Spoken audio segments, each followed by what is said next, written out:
إن الحمد لله نحمده ونستعينه ونستغفره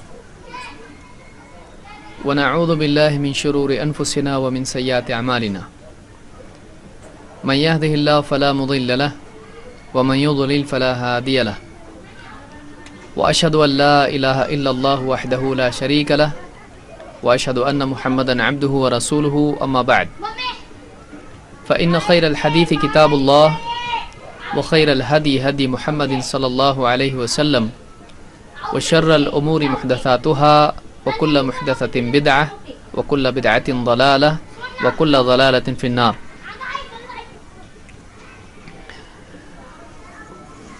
قال سبحانه وتعالى إنه من يشرك بالله فقد حرم الله عليه الجنة ومأواه النار وما للظالمين من أنصار.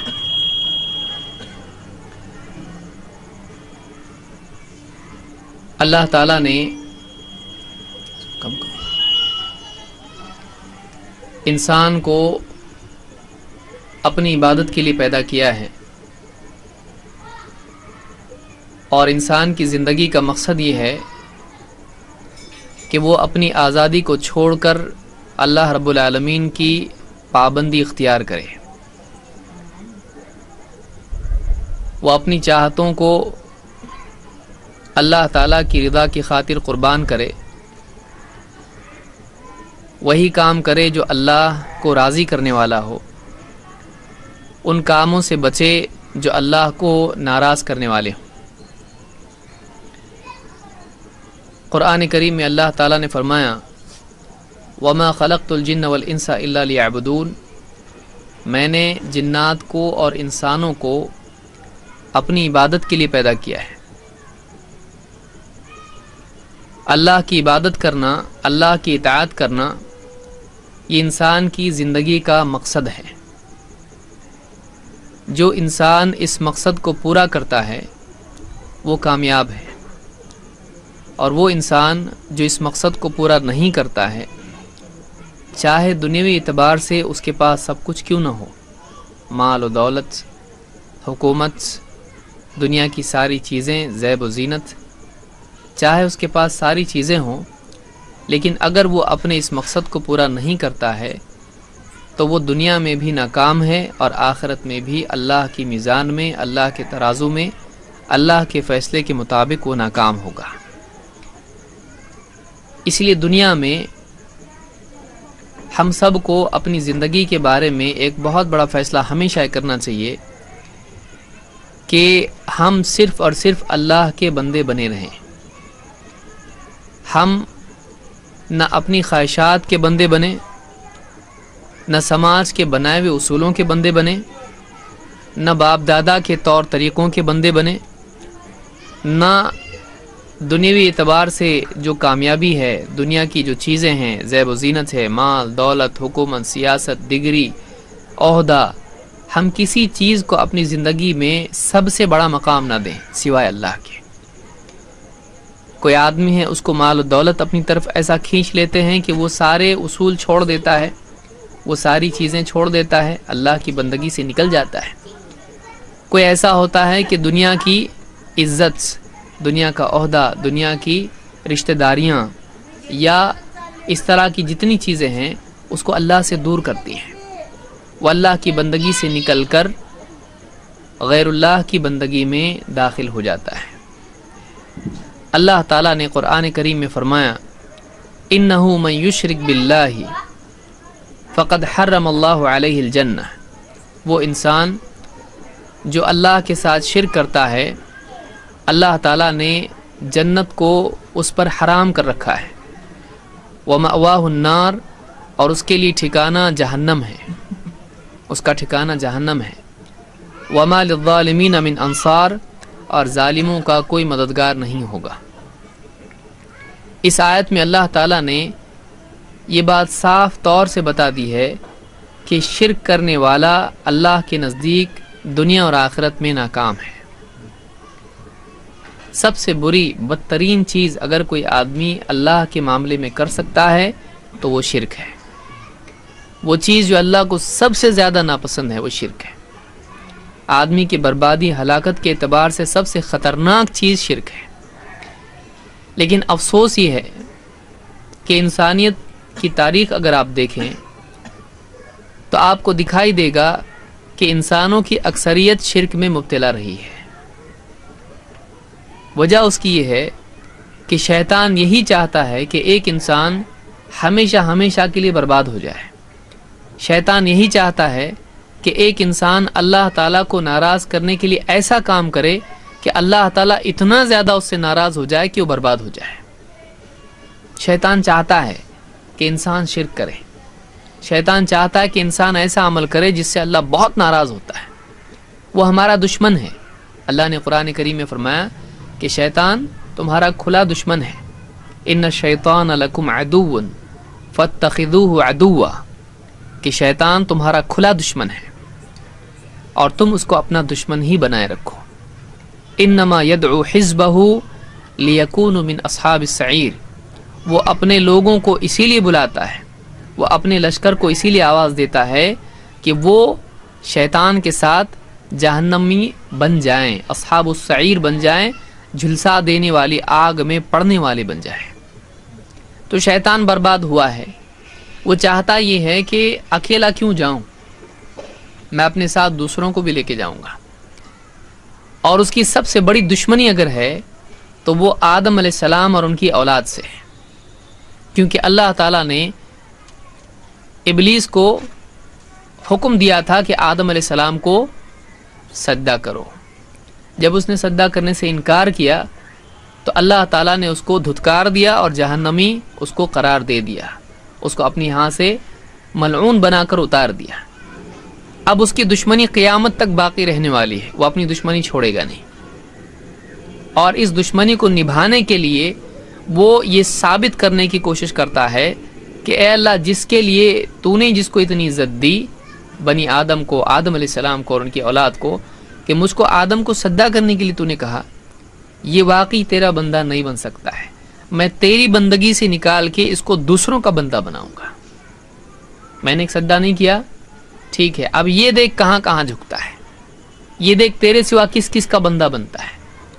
تو انسان کو ذلیل کرنے کے لیے، ناکام کرنے کے لیے پوری طاقت ابلیس شیطان لگانے والا ہے اور لگاتا ہے۔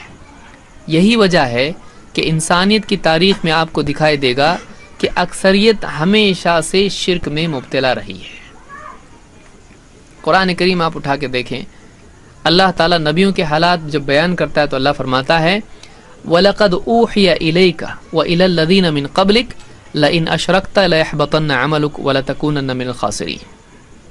یا دوسری جگہ اللہ نے فرمایا وَلَقَدْ بَعَثْنَا فِي كُلِّ أُمَّةٍ رَسُولًا أَنِ اعْبُدُوا اللَّهَ وَاجْتَنِبُوا الطَّاغُوتَ، کہ اے نبی، ہم نے وَلَقَدْ بَعَثْنَا فِي كُلِّ أُمَّةٍ، ہم نے ہر امت میں رسول بھیجا اس دعوت کے ساتھ میں ان اعبدوا اللہ واجتنبوا الطاغوت، کہ تم اللہ کی عبادت کرو اور طاغوت سے بچو۔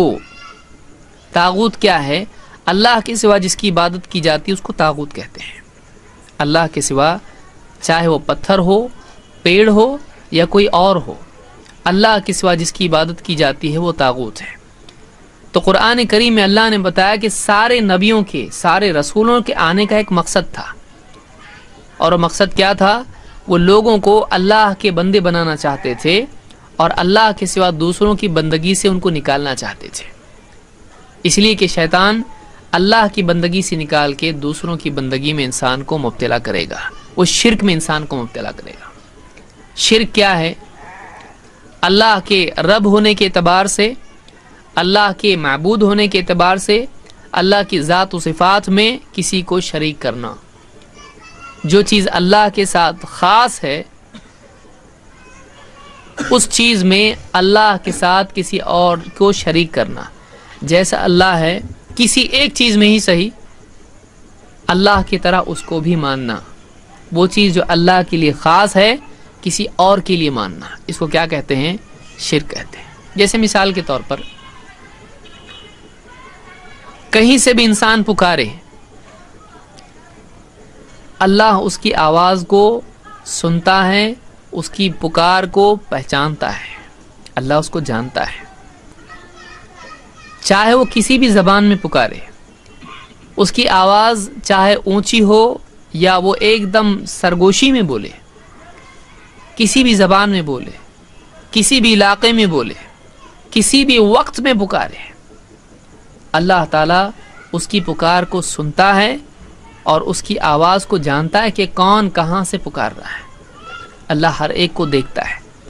اگر یہ بات جو اللہ کے بارے میں ہے، اگر کوئی بندہ کسی بزرگ کے بارے میں مانتا ہو، کسی اور مخلوق کے بارے میں مانتا ہو، تو یہ چیز اللہ کے ساتھ اس نے اس صفت میں شریک کر دیا کہ جیسا اللہ سننے کے اعتبار سے ہے، کسی اور کو بھی اس نے ویسا مانا۔ اس کو شرک کہتے ہیں۔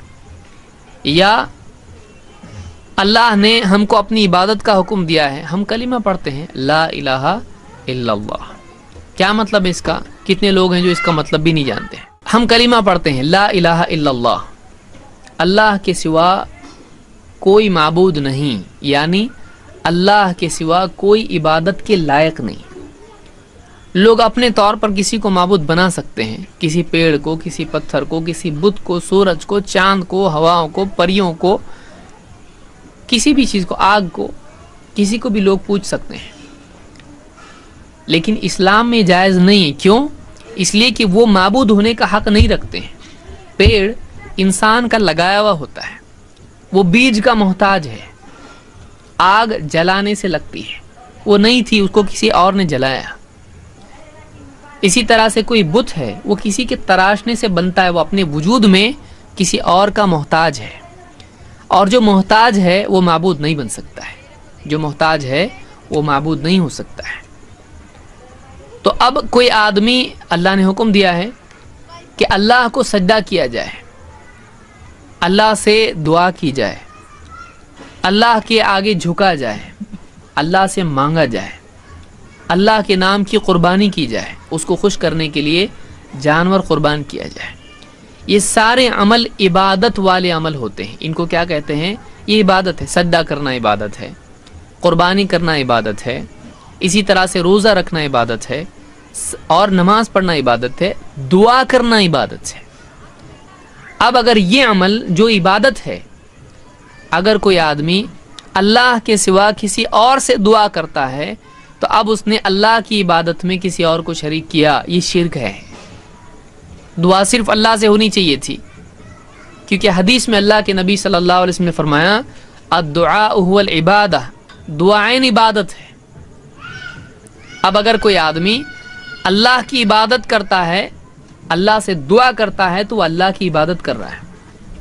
اگر کوئی آدمی اللہ کے سوا کسی اور سے دعا کرتا ہے تو وہ اس کی عبادت کر رہا ہے۔ تو دعا کرنا عبادت، سجدہ کرنا عبادت ہے۔ اب اگر آدمی نماز پڑھ رہا ہے، نماز میں اللہ کو سجدہ کر رہا ہے، تو وہ اللہ کی عبادت کر رہا ہے۔ لیکن اگر وہ کسی اور کے آگے، کسی انسان کے آگے، کسی قبر کے آگے، کسی پتھر کے آگے اگر وہ اپنا سر ٹکا رہا ہے، تو یہ آدمی اللہ کے سوا کسی اور کو سجدہ کر رہا ہے، اور یہ شرک ہے۔ اس کو شرک کہتے ہیں، یہ شرک ہے۔ تو شرک ایسا گناہ ہے جس سے انسان ہمیشہ ہمیشہ کے لیے برباد ہو جاتا ہے۔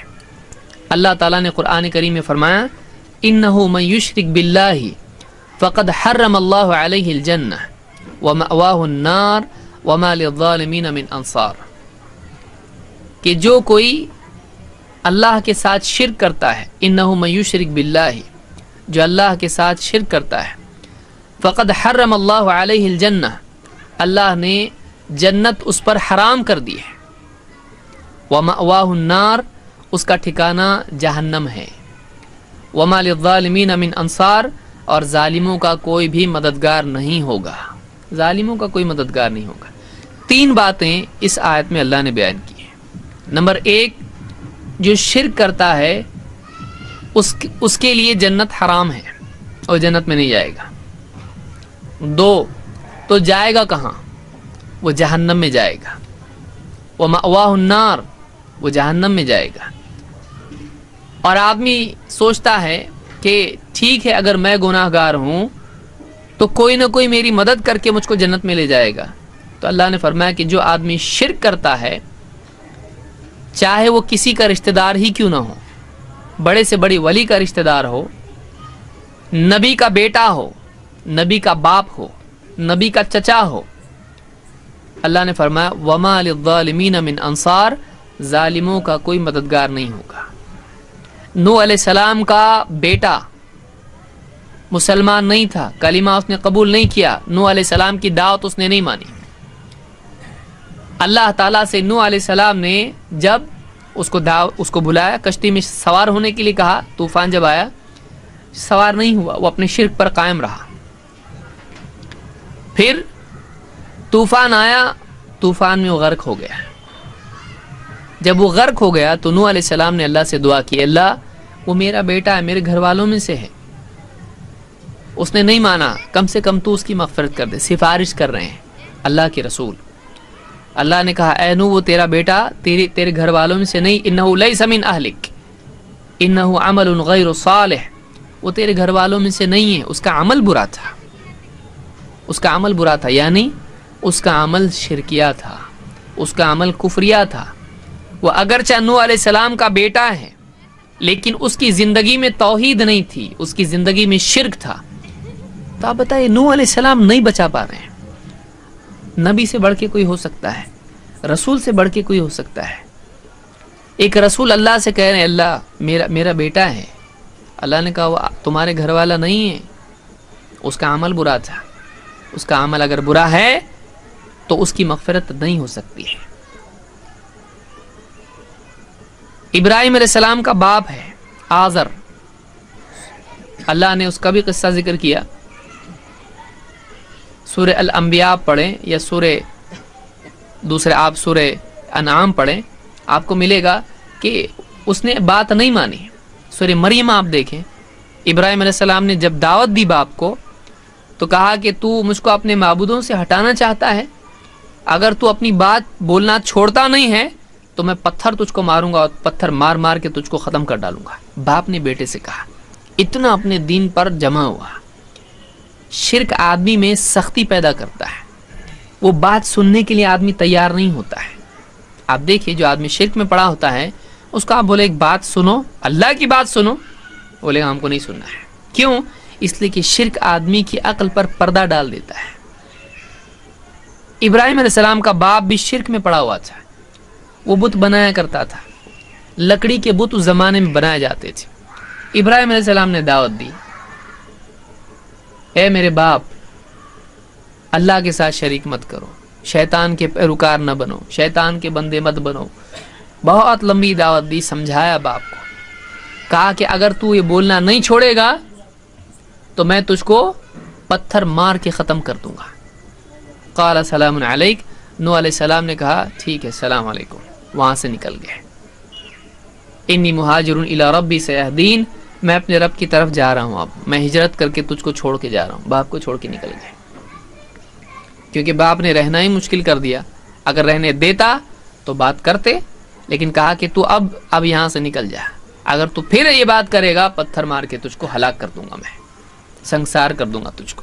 جیسے کوئی گناہگار ہوتا ہے اس کو پتھر مار کے ختم کرنے کی سزا ہوتی ہے۔ یہ اتنا برا گناہ سمجھتے تھے توحید کو کہ ان کو اس لائق سمجھتے تھے ابراہیم علیہ السلام کو کہ ان کو پتھر مار کے سنسار کرنا چاہیے۔ سماج جب غلط بنیادوں پر قائم ہوتا ہے تو صحیح بولنے والے کی بات بھی نہیں سنتا ہے، اس کو مجرم سمجھتا ہے، اس کو گناہگار، اس کو غلط سمجھتا ہے۔ یہی حال ابراہیم علیہ السلام کا ہو، یہاں تک کہ قوم نے یہ کیا کہ جب توحید کی دعوت دینے سے نہیں رکے تو لوگوں نے بادشاہ سے شکایت کی، ایک ایسا نوجوان ہے جو ایسی باتیں کرتا ہے، جو ہمارے معبودوں کو برا کہتا ہے، سارے معبودوں کا انکار کرتا ہے، تو کیا کرو؟ آگ جلاؤ اور آگ جلا کر اس کو آگ میں پھینک دو۔ آگ جلائی گئی، ابراہیم علیہ السلام کو لایا گیا اور منجنیق میں رکھ کر ان کو آگ میں پھینکا گیا۔ کئی دنوں تک وہ آگ جلی اور اس میں پھینکا گیا، لیکن اللہ نے مدد کی۔ اللہ نے حکم دیا آگ کو، قلنا یا نار کونی بردن و سلام علی ابراہیم، ہم نے کہا اے آگ تو ٹھنڈی ہو جا اور سلامتی ہو جائے ابراہیم کے لیے۔ ابراہیم علیہ السلام کو آگ میں ڈالا گیا، باپ نے گھر سے نکال دیا۔ کیوں؟ توحید۔ ابراہیم علیہ السلام نے سفارش کی اللہ سے، اللہ نے قبول نہیں کی۔ جاتے وقت ابراہیم علیہ السلام نے کہا تھا سأستغفر لک ربی، میں اپنے رب سے اے باپ تیرے لیے مغفرت کی دعا کروں گا۔ اللہ نے اس سے بھی منع کر دیا، کہا اس کی مغفرت نہیں ہو سکتی ہے، دور جانے کی کیا ضرورت ہے۔ اللہ کے نبی صلی اللہ علیہ وسلم محمد عربی صلی اللہ علیہ وسلم کے چچا کا حال آپ دیکھیے، پال پوس کے بڑا کیا، ساتھ دیا، ہر تکلیف میں کام آئے، نبی سے رشتہ داری ہے، نبی سے ہمدردی ہے، لیکن واقعی غور کیا جائے تو وہ جو ہمدردی ہے وہ نبی سے نہیں ہے، وہ محمد ابن عبداللہ سے ہے۔ وہ ہمدردی کس سے؟ نبی ہونے کی وجہ سے ہمدردی ہے؟ نہیں، میرا بھتیجا ہے تو بھتیجے سے ہمدردی ہے، وہ نبی سے نہیں ہے۔ وہ محمد رسول اللہ سے ہمدردی نہیں ہے صلی اللہ علیہ وسلم، وہ محمد ابن عبداللہ سے ہمدردی ہے۔ جب انتقال ہو گیا اور مرتے وقت آپ صلی اللہ علیہ وسلم نے دعوت پیش کی، دعوت قبول نہیں کی، کہا چچا میں تم لا الہ الا اللہ آخری وقت میں ہی صحیح کہو، اللہ کے سوا سارے معبودوں کا انکار کرو، اللہ کے سوا سارے معبودوں کا انکار کر دو، لا الہ الا اللہ کہو، میں تمہارے لیے سفارش کروں گا۔ کون وعدہ کر رہا ہے؟ اللہ کا نبی، سارے نبیوں کے سردار، گناہوں کی سفارش کرنے والے، شفیع المذنبین، اللہ کے منتخب، مقام محمود جن کو ملا ہے، سارے نبیوں کے امام، جن کو معراج میں اللہ تعالیٰ نے سارے نبیوں کی امامت کا شرف دیا، جنہوں نے آسمانوں کی سیر کی، وہ کہہ رہے ہیں اپنے چچا سے کہ اے چچا آپ میرے کان میں ہی بول دو، آپ میرے سامنے بول دو لا الہ الا اللہ کا، بہت بڑا کام تو نہیں ہے، لیکن واقعی دیکھا جائے تو یہ بہت بڑا کام ہے، اتنا بڑا کام ہے کہ یہ کام اگر کرتا ہے تو وہ نبی کی سفارش کا حقدار بنتا ہے، لیکن اگر یہ کام نہیں کرتا ہے تو چاہے وہ نبی کا ساتھ دینے والا ہو، چاہے وہ نبی کا چچا ہو، چاہے اس کے دل میں نبی کی محبت کوٹ کوٹ کے بھری ہوئی ہو، لیکن اگر وہ مشرک ہے، اگر وہ شرک کرتا ہے تو نبی بھی اس کی سفارش نہیں کر سکتے، نبی بھی اس کی سفارش نہیں کریں گے۔ اتنا سخت قاعدہ اللہ کے پاس ہے۔ اللہ کے نبی صلی اللہ علیہ وسلم جب ان کا انتقال ہو گیا ابو طالب کا، تو اللہ سے مغفرت کی دعا کی، اللہ تعالیٰ نے کہا کہ نہیں، ما کان للنبی والذین آمنوا ان یستغفروا للمشرکین ولو كانوا اولی قربى من بعد ما تبین لهم انہم اصحاب الجحیم، نبی کے لیے اور نبی کے ساتھ ایمان والوں کے لیے ہرگز اس بات کی گنجائش نہیں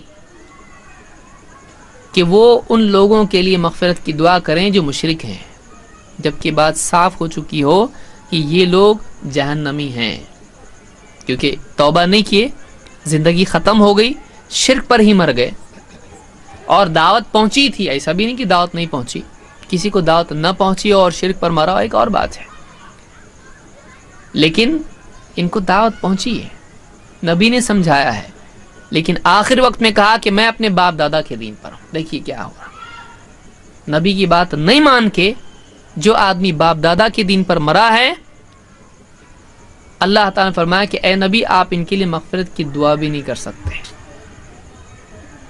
آپ ان کے لیے مغفرت کی دعا نہیں کر سکتے۔ تو جو انسان شرک کرتا ہے وہ اس کا کوئی مددگار نہیں، اسی لیے جو میں نے آیت شروع میں پڑھی، اللہ نے کیا فرمایا، انہ من یشرک باللہ فقد حرم اللہ علیہ الجنہ، جو انسان اللہ کے ساتھ شرک کرتا ہے اللہ نے جنت اس پر حرام کر دی ہے، وہ جنت میں نہیں جا سکتا ہے۔ 2 ومأواہ النار، اگر وہ جائے گا تو جہنم میں ہی جائے گا۔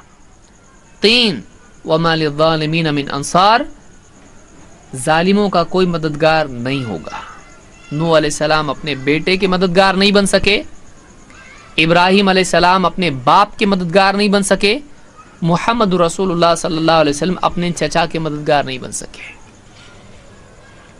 بڑے سے بڑا نبی ہے، اللہ کے ہاں اتنا بڑا مرتبہ ہے، لیکن جس کی سفارش کر رہے ہیں وہ مسلمان نہیں ہے، اس کے پاس توحید نہیں ہے، وہ شرک کرنے والا ہے، وہ مشرک ہے، اللہ کے ہاں مغفرت نہیں ہوگی۔ اس لیے میرے بھائیوں، ایک بہت اہم چیز ہے جس کو ہم کو یاد رکھنا ضروری ہے، وہ یہ کہ ہم سے بھول چوک کوتاہیاں ہوتی ہیں، اللہ سے ہم معافی مانگ لیتے ہیں، بعض اوقات معافی نہیں بھی مانگتا ہے آدمی، اللہ اس کی کسی نیکی کی وجہ سے گناہ اس کے معاف کر دیتا ہے، لیکن ایک گناہ ایسا ہے کہ جس کی مغفرت نہیں ہے، ایک گناہ ایسا ہے جس کی مغفرت نہیں ہے۔ وہ کون سا گناہ ہے؟ وہ شرک کا گناہ ہے۔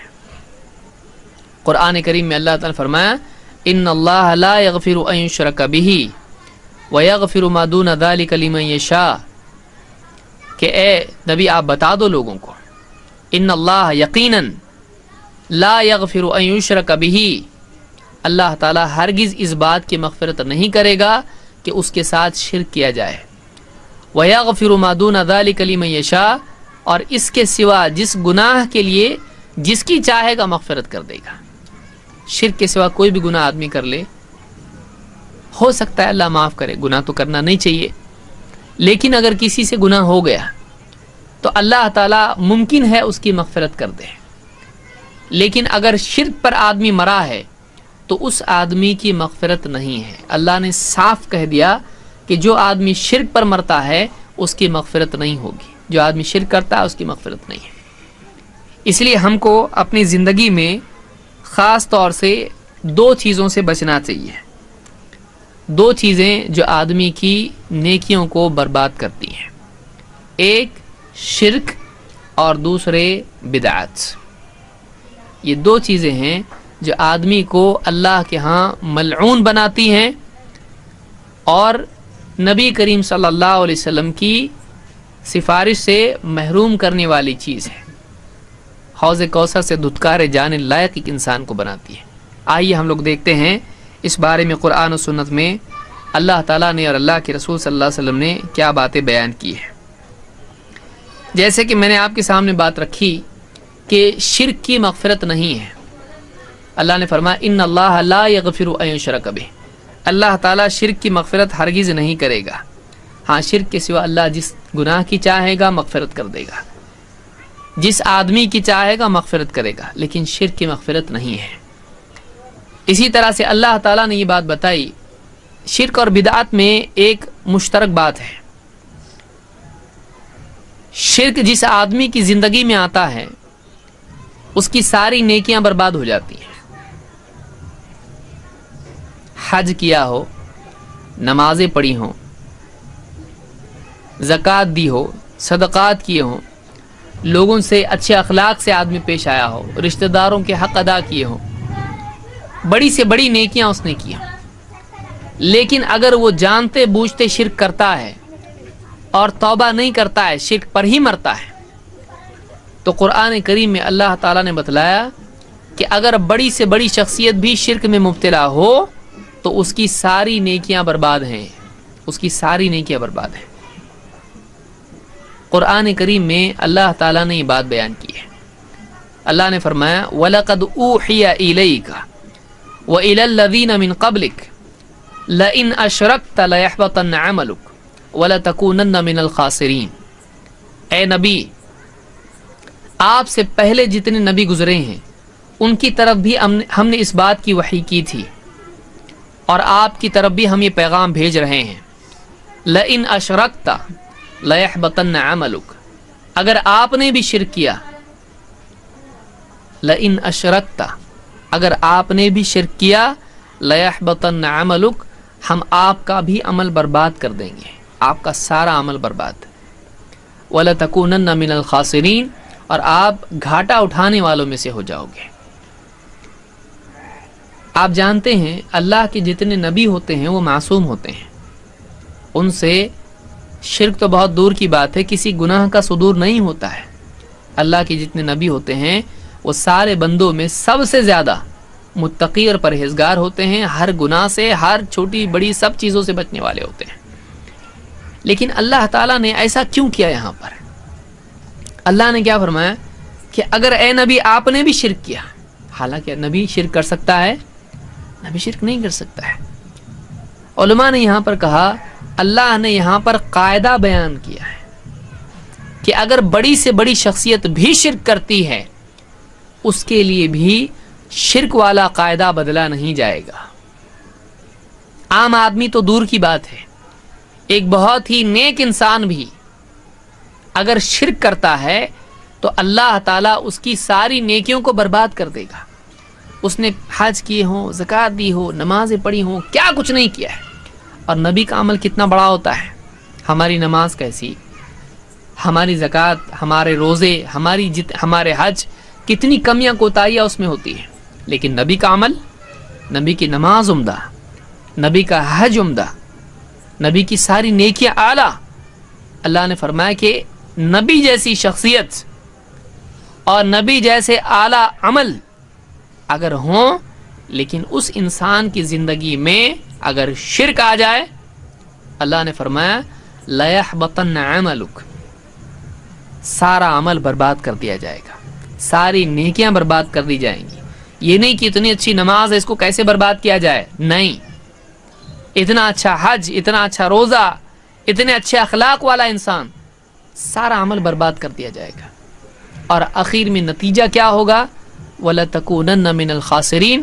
سب جب نیکیاں برباد ہو جائیں گی اور اعمال نامے میں شرک باقی رہے گا تو اللہ نے فرمایا وَلَتَكُونَنَّ مِنَ الْخَاسِرِينَ، تم خسارہ اٹھانے والوں میں سے ہو جاؤ گے۔ تجارت میں برباد آدمی کہ قرضے باقی ہوں اور پروفٹ اور سارا پرنسپل سب خراب ہو گیا۔ ایک آدمی نے کسی سے قرضہ لیا تاکہ کوئی تجارت کرے، اب جب تجارت کی تو اس کا پروفٹ بھی نہیں آیا، اور جو اصل مال تھا، سرمایہ تھا، وہ بھی برباد ہو گیا، آگ لگ گئی، چوری ہو گیا، جل گیا، پانی میں ڈوب گیا، ختم۔ قرضہ باقی ہے اور جو تجارت کا سامان تھا وہ ختم ہو گیا، اور اس پر جو پروفٹ کے لیے سوچ رہا تھا وہ پروفٹ بھی چلا گیا، قرض دار باقی اور ساری تجارت برباد۔ ایک آدمی اگر شرک کرتا ہے، ساری نیکیاں جو جنت میں لے جانے والی ہیں وہ سب برباد، اور گناہ شرک کا باقی ہے۔ ایسا آدمی آخرت کی تجارت میں برباد ہے۔ تو یہ قرآن کی آیت میں اللہ نے بیان کیا۔ تو شرک اگر آدمی کرتا ہے، اس کی ساری نیکیاں، زندگی بھر کی ساری نیکیاں برباد ہو جاتی ہیں۔ کیوں کرے آدمی شرک؟ کیوں آدمی سمجھتا نہیں ہے؟ اس لیے کہ اکثر لوگوں کو واقعی سمجھ میں نہیں آتا ہے کہ شرک کیا ہے۔ بہت سارے لوگ شرک کیوں کرتے ہیں؟ وہ شرک کو شرک سمجھتے نہیں ہیں، اور شرک کو شرک کیوں نہیں سمجھتے ہیں؟ اس لیے کہ ان کے پاس سنت کا علم نہیں ہوتا ہے۔ ہمارے نبی صلی اللہ علیہ وسلم نے بتایا شرک کیا ہے، کیا نہیں ہے۔ کوئی آدمی بتائے یہ شرک ہے، یہ شرک نہیں ہے، اس کی بات سچی جھوٹی کیا سمجھیں گے آپ؟ بتائیے۔ وہ سچ بھی بول سکتا ہے، جھوٹ بھی بول سکتا ہے۔ شرک کیا ہے اور کیا نہیں ہے کون بتائے گا؟ اللہ کے نبی صلی اللہ علیہ وسلم کو دیکھنا پڑے گا، قرآن کو دیکھنا پڑے گا، حدیث کو دیکھنا پڑے گا۔ اللہ اور اس کے رسول سے بڑھ کے کون سمجھا سکتا ہے شرک کیا ہے، کیا نہیں ہے؟ لیکن کوئی آدمی اپنے فائدے کے لیے بول سکتا ہے یہ شرک نہیں ہے، یہ شرک نہیں ہے، اپنے فائدے کے لیے بول سکتا ہے۔ کوئی آدمی جہالت میں بول سکتا ہے کہ نہیں مجھ کو تو شرک نہیں لگتا ہے۔ ایک آدمی کی عقل کے تابع آپ ہوگے یا اللہ اور اس کے رسول کی بات کے تابع آپ کو ہونا چاہیے۔ ہماری دعوت یہ ہے کہ زندگی کے تمام معاملات کے لیے ہم کو اللہ اور اس کے رسول کی طرف رجوع کرنا چاہیے، وہاں سے ہم کو صحیح فیصلہ ملے گا۔ اگر سنت کا علم آدمی کے پاس نہ ہو، اگر نبی کی سنتیں علمی اور عملی اعتبار سے زندگی میں نہ ہو، آدمی اپنی منمانی عبادتیں کرنا شروع کر دے، جو اس کے جی میں آیا اس کو دین سمجھ کے کرنے لگے، تو بھی آدمی کا عمل برباد ہو جاتا ہے۔ فرق اتنا ہے کہ آدمی کا وہ عمل برباد ہو جاتا ہے جس میں نبی کا طریقہ نہ ہو۔ دیکھیے کلمہ ہمارا کیسا ہے، اشہد ان لا الہ الا اللہ، پہلا حصہ ہے، اور دوسرا حصہ واشہد ان محمدن عبدہ ورسولہ۔ ہم ایسا پڑھتے ہیں کہ میں اس بات کی گواہی دیتا ہوں کہ اللہ کے سوا کوئی عبادت کے لائق نہیں، یہ پہلا ٹکڑا ہے۔ دوسرا حصہ، اور میں اس بات کی گواہی دیتا ہوں کہ محمد صلی اللہ علیہ وسلم اللہ کے بندے اور رسول ہیں۔ کیوں بولتے ہیں ہم لوگ یہ جملہ؟